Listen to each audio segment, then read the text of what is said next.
Compte rendu de la 28e réunion du Conseil des ministres. C'est ce vendredi 24 avril 2020 que s'est tenue par vidéoconférence la 28e réunion du Conseil des ministres sous la présidence de son Excellence, M.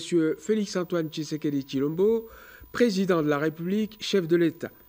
À l'ordre du jour de cette réunion figuraient les points suivants. 1. Communication de son Excellence, Monsieur le Président de la République, chef de l'État. 2. Points d'information. 3. Approbation des relevés des décisions du Conseil des ministres. 4. Examen et adoption des dossiers. 5. Examen et adoption des textes. De la communication de son Excellence, Monsieur le Président de la République. La communication de son Excellence, Monsieur le Président de la République, était axée sur 4 points.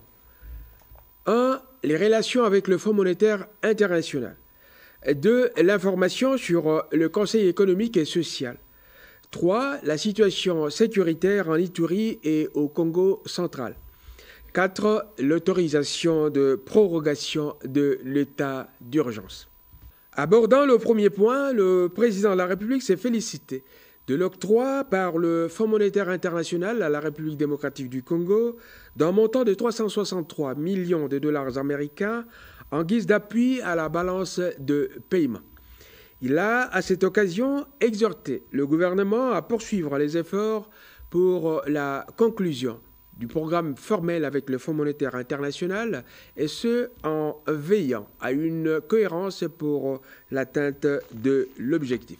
Concernant le Conseil économique et social, le chef de l'État a informé les membres du Conseil qu'après l'expiration du mandat des conseillers de la République, il va très prochainement signer l'ordonnance portant renouvellement des membres du Conseil dont les différentes catégories socioprofessionnelles ont déposé les listes de leurs représentants. S'agissant de la situation sécuritaire en Ituri et au Congo central, le président de la République a réaffirmé que la paix est une priorité de son mandat et qu'il ne peut, en aucun cas, accepter qu'une partie du territoire national soit en proie à des troubles récurrents. C'est pour cette raison qu'il a instruit les FARDC et la police nationale à s'engager résolument pour la pacification et le rétablissement de l'ordre dans les zones troublées. En ce qui concerne la prorogation de l'état d'urgence, le chef de l'État a informé les membres du Conseil que sa demande de prorogation de l'état d'urgence a été acceptée par les 2 chambres de notre Parlement qui lui ont transmis la loi y afférente. Au regard de l'évolution de la pandémie, le président de la République a attiré l'attention du Conseil sur l'exigence de la mobilisation de tous et en particulier de nos chercheurs pour trouver des solutions capables de nous mettre à l'abri des conséquences dramatiques de cette pandémie. Il a, au vu des dernières statistiques, manifesté sa préoccupation concernant l'augmentation rapide et inquiétante des cas de contamination. Des points d'information. Premier point, celui développé par le vice-premier ministre, ministre de l'Intérieur, Sécurité et Affaires coutumières. Point 1, situation générale. Un calme relatif règne sur l'ensemble du territoire, à l'exception d'une partie de l'Est de la République, où l'on dénote encore l'activisme des forces négatives. Mais la traque de celles-ci par nos forces armées se poursuit. Autre fait marquant. L'état d'esprit de la population est caractérisé par les points suivants. L'évolution de la pandémie du coronavirus, l'obligation du port des masques, l'adoption par le Parlement de l'ordonnance portant proclamation de l'état d'urgence. État sécuritaire du pays. On relèvera à ce sujet les principaux faits ci-après. L'arrestation de l'honorable Némouan Semi, président de Bundu Mayala, sur réquisition du parquet général après la cour d'appel de Kinshasa-Gombe pour incitation à la haine tribale.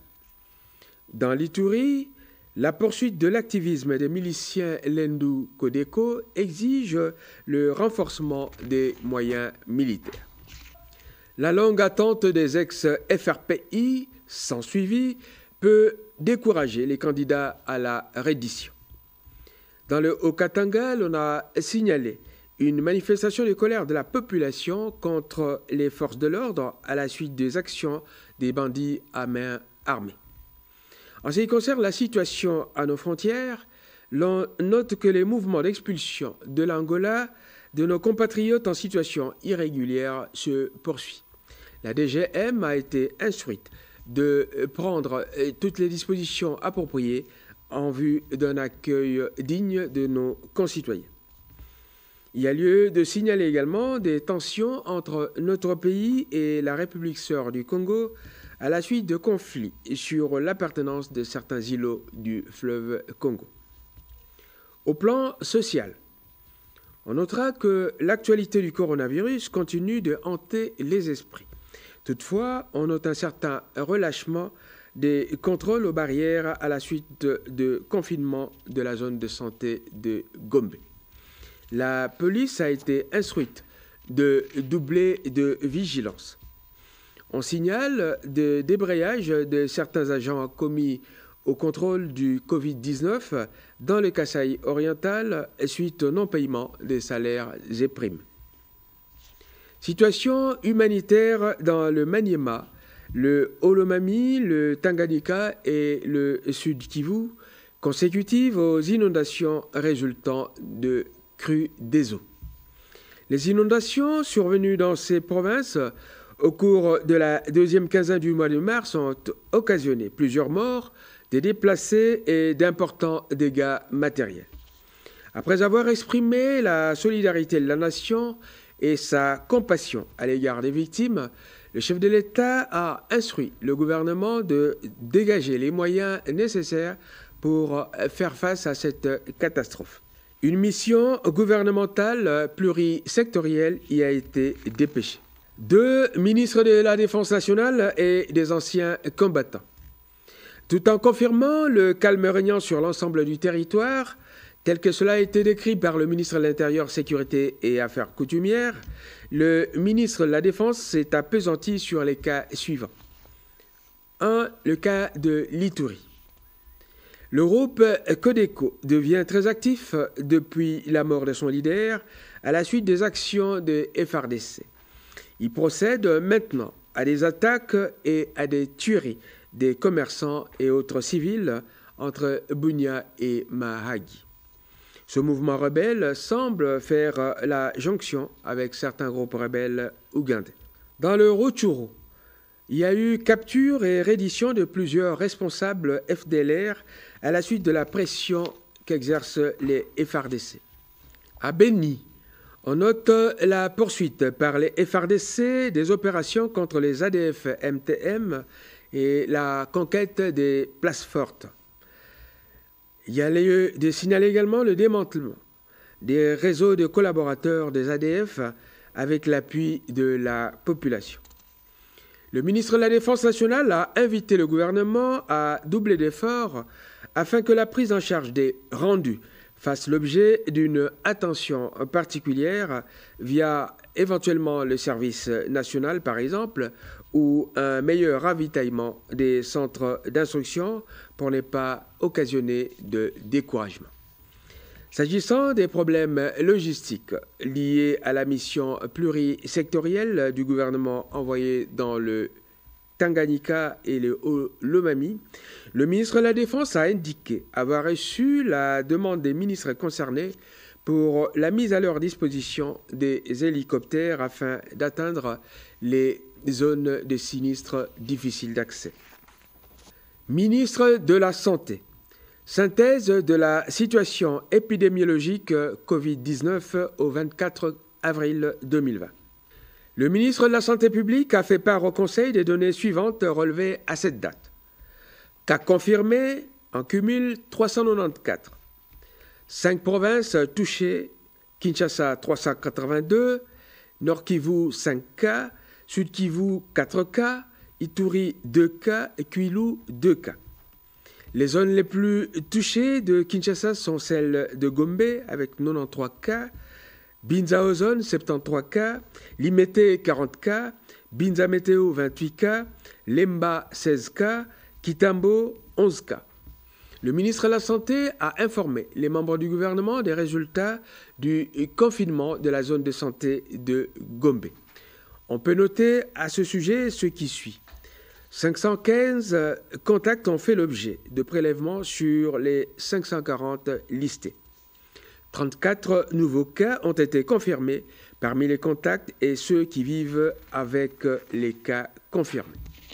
2 cas positifs ont été interceptés au niveau des barrières sur les 30 suspectés. 12 346 ménages sur les 18 647 ont été visités. Plusieurs bâtiments de l'État et des rues ont été désinfectés. S'agissant des efforts du gouvernement, on relèvera ce qui suit. Au total, près de 2 800 000 dollars américains ont été mis à la disposition du ministère de la Santé, des hôpitaux pour la prise en charge des malades Covid-19, ainsi que la désinfection des bâtiments de l'immeuble intelligent et du palais du peuple. La capacité d'accueil des malades, actuellement de 565 lits, passera à près de 2000 lits sous peu. Le plan de riposte de près de 135 millions de dollars américains proposé devait connaître sa réalisation avec les promesses de dons et assistances en cours des réalisations. Parmi les problèmes les plus sérieux rencontrés, on peut citer la faible adhésion de la population aux mesures barrières préconisées et ce, consécutivement à une sensibilisation peu appropriée. Ceci doit être recadré rapidement avant d'envisager des mesures de coercition. Le retard dans le diagnostic est préjudiciable à la prise en charge rapide. En effet, seul l'INRB fait le diagnostic pour l'instant. Les intrants sont attendus prochainement en vue d'augmenter la capacité de diagnostic. En ce qui concerne les prochaines étapes, il est envisagé le dépistage des contacts de tous les cas positifs à Kinshasa, le confinement de ceux qui seront positifs au Covid-19 et leur prise en charge. À la suite de l'exposé du ministre de la Santé, le président de la République a interrogé ce dernier sur plusieurs points, dont la capacité de prise en charge des malades et les moyens mis à la disposition du personnel médical. Le ministre de la Santé a répondu positivement aux préoccupations soulevées par le chef de l'État. Quant au Premier ministre, il a confirmé sa disponibilité à accueillir nos chercheurs pour débattre de leurs approches. Il a également informé les participants des conditions de rapatriement de nos compatriotes qui étaient bloqués à l'extérieur du pays. De même, il a indiqué que le gouvernement met tout en œuvre pour que les Congolais bloqués à l'intérieur du pays ou à Kinshasa, ainsi que ceux se trouvant dans les eaux lors de la déclaration de sanctuarisation de la capitale, seront concernés prochainement par les mesures de retour dans leur lieu d'habitation. Le président de la République a invité par ailleurs le gouvernement à veiller aux conditions d'hébergement de nos compatriotes rapatriés. Point 3. Approbation des relevés des décisions du Conseil des ministres. Les relevés des décisions prises lors de la 25e réunion du Conseil des ministres du vendredi 13 mars 2020, celui de la réunion du mardi 17 mars 2020 ainsi que le relevé de la réunion du vendredi 17 avril 2020 ont été adoptés. 4. Examen et adoption des dossiers. Dossier présenté par Madame le ministre de l'Économie nationale qui a été complété par Monsieur le gouverneur de la Banque centrale du Congo.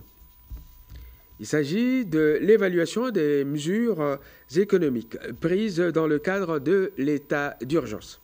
Madame le ministre de l'Économie, complétée en cela par le gouverneur de la Banque centrale du Congo, a fait le point sur l'évaluation des mesures économiques prises dans le cadre de l'état d'urgence en vue d'atténuer les effets néfastes de cette pandémie sur l'économie.